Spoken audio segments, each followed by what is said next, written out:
로마서 15장 1절에서 13절까지 말씀입니다. 로마서 15장 1절에서 13절까지 말씀입니다. 로마서 5장 1절에서 13절까지 말씀입니다. 우리 같이 읽겠습니다. 시작. 믿음이 강한 우리는 마땅히 믿음이 약한 자의 약점을 담당하고 자기를 기쁘게 하지 아니할 것이라. 우리 각 사람이 이웃을 기쁘게 하되 선을 이루고 덕을 세우도록 할지니라. 그리스도께서도 자기를 기쁘게 하지 아니하셨나니 기록된 바 주를 비방하는 자들의 비방이 내게 미쳤나이다 함과 같으니라. 무엇이든지 전에 기록된 바는 우리의 교훈을 위하여 기록된 것이니 우리로 하여금 인내로 또는 성경의 위로로 소망을 가지게 함이라. 이제 인내와 위로의 하나님이 너희로 그리스도 예수를 본받아 서로 뜻이 같게 하여 주사 한 마음과 한 입으로 하나님 우리 주 예수 그리스도의 아버지께 영광을 돌리게 하노라. 그러므로 그리스도께서 우리를 받아 하나님께 영광을 돌리심과 같이 너희도 서로 받으라. 내가 말하노니 그리스도께서 하나님의 진실하심을 위하여 할례의 추종자들이 되셨으니 이는 조상들에게 주신 약속들을 견고하게 하시고 이방인들도 그 긍휼하심으로 말미암아 하나님께 영광을 돌리게 하려 하심이라. 기록된 바 그러므로 내가 열방 중에서 주께 감사하고 주의 이름을 찬송하리로다 함과 같으니라. 또 이르되 열방들아 주의 백성과 함께 즐거워하라 하였으며 또 모든 열방들아 주를 찬양하며 모든 백성들아 그를 찬송하라 하였으며 또 이사야가 이르되 이새의 뿔이 곧 열방을 다스리기 위하여 일어나시는 이가 있으리니 열방이 그에게 소망을 두리라 하였느니라. 소망이 하나님이 모든 기쁨과 평강을 믿음 안에서 너희에게 충만하게 하사 성령의 능력으로 소망이 넘치게 하시기를 원하노라.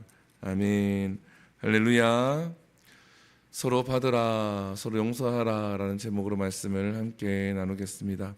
오늘 본문에서 바울은 로마 교인들한테 권면을 합니다. 이때 로마 교회에 한 가지 어려움이 있었죠. 초대교회에 대부분이 어려움이 있습니다. 유대인들과 그리고 이방인 그리스도인 사이에 늘 문제가 발생을 했습니다. 유대인들은 원래부터 하나님의 백성이고 하나님을 믿는 자들이고 이방인 그리스도인들은 하나님을 모르다가 예수님을 믿고 구원받은 자들입니다. 그런데 여기서 하나의 문제가 발생을 합니다. 유대인 그리스도인들이 믿음으로만 구원을 받는 것이 아니라 율법 또한 지켜야 한다라고 주장을 하고 이방인 그리스도인들은 믿음으로만 구원을 받는다라고 이렇게 주장을 하게 되어지죠. 그래서 바울이 계속해서 서로 사랑하라, 서로를 용납하라 라고 계속 권면을 했던 겁니다. 물론 맞습니다. 믿음으로 구원을 받는 것은 맞습니다. 그러나 믿음으로 구원을 받은 성도라면 반드시 또 지켜야 되는 율법들도 있지요. 말씀을 지키고 말씀을 지키며 살아가야 하는 것입니다. 그 율법을 지키기 때문에 구원을 받는 것은 아니지만 그리스도인 성도라면 또한 지켜야 되는 율법들이 있는 거죠. 이것 때문에 너무나도 각자의 주장을 하면서 서로 상처가 되어지고 서로 싸웠다라는 겁니다. 그래서 바울이 거기에 대해서 권면을 하고 있는 겁니다. 15장 1절에 보면 이렇게 권면을 하죠. 믿음이 강한 우리는 마땅히 믿음이 약한 자의 약점을 담당하고 자기를 기쁘게 하지 아니할 것이라. 믿음이 있는 사람은 믿음이 연약한 자를 돌보아야 한다라는 겁니다. 그러면서 그 자의 약점을 가지고 담당하라라고 이야기를 하죠. 여기서 담당하다라고 하는 것은 내가 함께 지다라는 뜻을 가지고 있습니다. 그 사람의 연약함을 보면은 내가 함께 지어라라고 이야기를 하죠. 그러면서 2절에 보면 우리 각 사람이 이웃을 기쁘게 하되 선을 이루고 덕을 세우도록 할지니라. 나를 위해서 그렇게 하는 것이 아니라 우리가 이웃을 위해서 그렇게 함으로 덕을 세워야 한다라는 거죠. 그러면서 선을 이루어야 한다라는 겁니다. 왜 그렇게 해야 됩니까? 3절에서 바울이 이야기하죠. 그리스도께서도 자기를 기쁘게 하지 아니하셨나니 기록된 바 주를 비방하는 자들의 비방이 내게 미쳤나이다 함과 같으니라. 예수님도 그렇게 자기를 위해서 살지 않았기 때문에 너희들도 그렇게 하라라는 겁니다. 예수님이 제자들의 발을 씻겨 주시죠. 예수님이 죽기 직전에 십자가를 지기 직전에 제자들의 발을 씻겨 주십니다. 내가 너희에게를 섬긴 것 같이 너희도 그렇게 하라. 너희도 서로 사랑하라, 섬겨라 라는 겁니다. 사랑하는 성도 여러분, 주님이 자기를 위해서 만약에 이 땅에 오셨다 그러면은 그러한 삶을 사시면은 안 되겠죠. 또한 당신이 당신의 그러한 마음에만 충실했다 그러면 자기를 비방하고 자기에게 손가락질하고 자기를 넘어뜨리게 하고 자기를 조롱하는, 예수님을 조롱하는 자들에게 똑같이 해야 되지 않겠습니까? 그러나 예수님은 자기를 조롱하고 자기에게 손가락질하고 자기에게 누명을 씌우는 그들을 향하여서 주님은 그들을 용서하시고 그들을 받아 주신다라는 겁니다. 바울이 없는 것을 이야기하는 것이 아니라 우리가 예수님을 본받아야 되고 예수님이 그렇게 하셨기 때문에 우리들도 서로 지체간에 그렇게 해야 한다라는 거죠.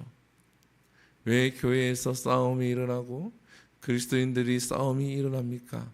물론 진리를 지켜야 되는 부분은 있지만 서로를 사랑하고 서로를 섬기지 않기 때문입니다.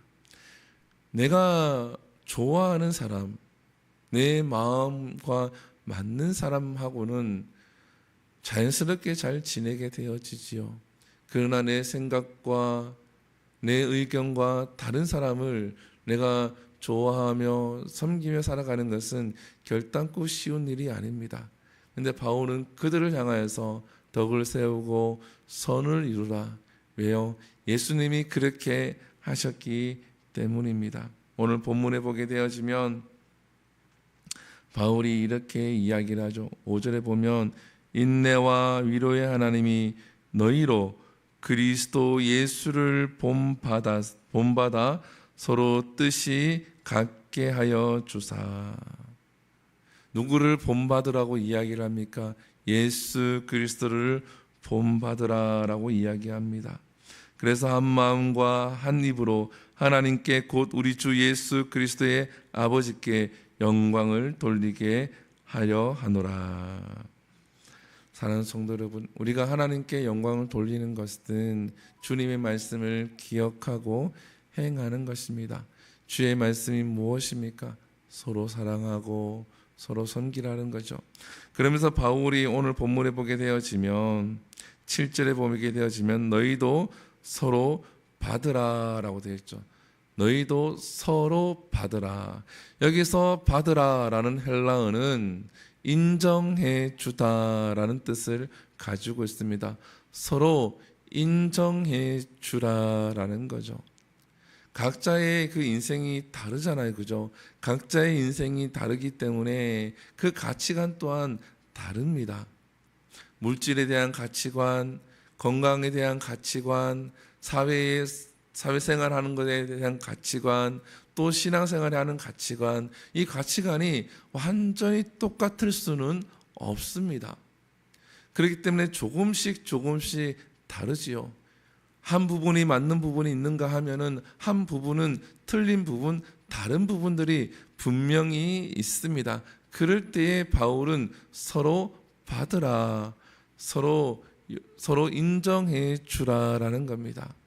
사랑하는 성도 여러분, 나와 다른 사람이 있습니까? 나와 생각이 다르고 나와 마음이 다르고 나와의 행동이 다른 사람이 있습니까? 그것이 마음이 불편하고 그것 때문에 내가 힘듭니까? 그러면 그것을 인정해야 합니다. 인정해야 되는데 내 생각과 내 마음으로는 그것이 인정이 잘 되지 않습니다. 왜 저러나? 왜 저런 말을 하나? 왜 저런 행동을 하나? 그렇게 생각이 되어지지만 하나님께서 나를 인정해 주시고 주님께서 나를 인정해 주신 것과 같이 해야 한다라는 거죠. 하나님은 우리를 어떻게 받으십니까? 있는 모습 그대로 받으시는 줄 믿습니다. 우리가 많이 다듬어져서 아름답게 변하고 난 다음에 하나님이 우리를 받아주셨던 것이 아닙니다. 죄인된 모습 그대로 하나님은 우리를 받아주셨고 하나님은 죄인된 모습 그대로 우리를 사랑해 주신 줄 믿습니다. 하나님께서 그렇게 우리를 사랑하셨기에 우리 또한 그리스도를 본받아서 서로 받으라, 서로 인정해 주라라는 겁니다. 사랑하는 성도 여러분, 이것이 교회가 하나가 되는 길이에요. 이것이 바로 공동체가 바르게 세워져 가는 길입니다. 그러한 가운데 고통도 따르고 그러한 가운데 힘든 일도 따르는 거죠. 교회가 작든 교회가 크든 이러한 문제들은 계속해서 발생이 되어지죠. 일어나죠. 그렇지만 그 가운데 지혜 있는 성도들은 하나님의 성도라면 그것을 인정해주고 품고 기도하고 기다려주고 인내할 때에 하나님의 놀라우신 역사하심을 경험하게 되어집니다. 사랑하는 성도 여러분, 우리 모두는 그러한 사람들이 될 수 있기를 축복을 합니다. 오늘 본문에 보게 되어지면 마지막 13절에 보게 되어지면 바울이 이렇게 기록을 하죠. 소망의 하나님이 모든 기쁨과 평강을 믿음 안에서 너희에게 충만하게 하사 성령의 능력으로 소망이 넘치게 하시기를 원하노라. 이 마지막 구절에서 소망이란 단어와 기쁨과 평강과 충만과 능력과 넘치게 한다, 이러한 단어를 많이 씁니다. 사실은 바울은 로마 교인들을 본 적이 없지요. 본 적이 없습니다. 그럼에도 불구하고 이렇게 그들을 축복하고 그들을 향하여서 진심 어린 글을 쓰고 편지를 하게 되어집니다. 사랑하는 성도 여러분, 이 마지막 구절이 저와 여러분들의 삶 속에 축복이 되기를 소망을 합니다. 우리 애가 믿는 하나님은 소망의 하나님이 되시고 그 소망의 하나님으로부터 기쁨과 평강이 우리 가운데 충만하게 되어지고 넘치기를 소망을 합니다. 그 가운데 조금 부족하지만 서로 사랑하시고 섬기며 살아갈 수 있는 우리 모두가 될 수 있기를 소망합니다. 기도하겠습니다. 사랑과 은혜가 풍성하신 하나님, 우리가 서로 인정하지 못하는 부분들이 있습니까? 물론 진리가 우선이 되어져야 됩니다. 진리가 우선이 되어지고 말씀이 우선이 되어져야 되지만 하나님, 내가 용납하지 못하고 인정하지 못하고 받지 못하는 부분들이 있습니까? 하나님, 있는 모습 그대로 나를 사랑하시고 나를 받아주신 그 사랑에 힘입어서 우리도 서로 사랑하며 덕을 세우며 선을 이룰 수 있는 우리의 삶이 되게 하여 주시옵소서. 성도라면 이 말씀을 기억하게 하시고 바울이 마지막에 로마 교인들을 향해서 축복의 말씀을 한 것처럼 하나님, 우리가 믿는 하나님이 소망의 하나님이 되게 하여 주시옵소서. 매일매일 소망의 하나님이 되게 하시고 그 소망의 하나님으로부터 기쁨과 평강이 있게 하시고 그 기쁨과 평강이 넘치게 하여 주시옵소서. 이 모든 것 살아계신 예수님 이름으로 기도드립니다. 아멘. 주기도문 예배를 마칩니다. 하늘에 계신 우리 아버지여, 이름이 거룩히 여김을 받으시오며 나라 임하옵시며 뜻이 하늘에서 이루어진 것 같이 땅에서도 이루어지리이다. 오늘날 우리에게 일용할 양식을 주시옵고 우리가 우리에게 죄 지은 자를 사하여 준 것 같이 우리 죄를 사하여 주옵시고 우리를 시험에 들게 하지 마시옵고 다만 악에서 구하시옵소서. 대개 나라와 권세와 영광이 아버지께 영원히 있사옵나이다. 아멘. 우리 이 시간 함께 기도합니다. 이 시간 기도할 때에 우리가 서로 받지 못하는 상황이 있습니까? 하나님, 내가 이게 그러한 예수를 본받아서 서로 사랑하고 섬길 수 있는 마음을 허락해 달라고, 우리 삶 가운데 소망이 하나님이 통해서 기쁨과 평강이 충만케 해달라고 기도하시면서 우리 교회를 위해서 기도합니다. 이 교회 가운데 하나님의 역사하심이 있고 하나님의 사명을 잘 감당할 수 있는 교회가 될 수 있도록, 또 우리 한우들을 위해 기도합니다. 구현전 입사님과 박지암 어린이를 위해서 기도해 주시고, 또한 유초동부 여름 성경학교와 중고등부 여름 수련회가 하나님 은혜 가운데서 잘 마칠 수 있도록 기도해 주시고, 이 나라를 위해서 기도하시고 전쟁이 종식될 수 있도록 함께 기도하신 후에 자유롭게 기도하고 돌아갑니다. 주여 한번 부릅니다. 주여, 사랑과 충만하신 하나님,